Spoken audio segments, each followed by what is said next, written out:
আমাদের কেন মারলে? মাকে আমরা ছাড়ব না।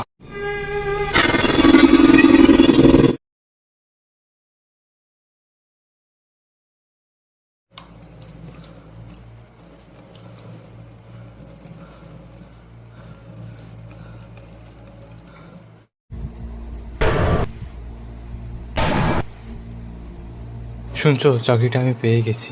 কালকে দেখা করতে আসছি। হ্যাঁ মা, কেমন আছো? আমি ভালো আছি। আমি কালকেই যাচ্ছি তোমাদের ওখানে।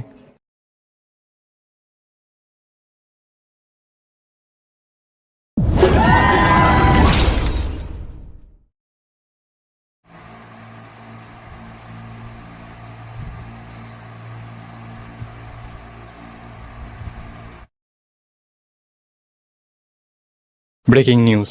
একজন মানুষ কজন গরিব মানুষকে নিজের সমস্ত অর্থ দান করে দিলেন, কিন্তু নিজে হয়ে গেলেন ফকির। আমি আমি আমি 10 দিন ধরে না খাওয়া। আমার ভাগ্যে কিছু জোটে নেই। আমি না খেয়ে আছি এতদিন। সামনের বাড়িতে শুনেছি তারা নাকি খুব বড় লোক, খুব বড় মনের মানুষ। ওখানে গিয়ে দেখি। আমাকে কিছু খেতে দেবে? না না, এখানে কিচ্ছু নাই। আজকে যে আমার জন্মদিন।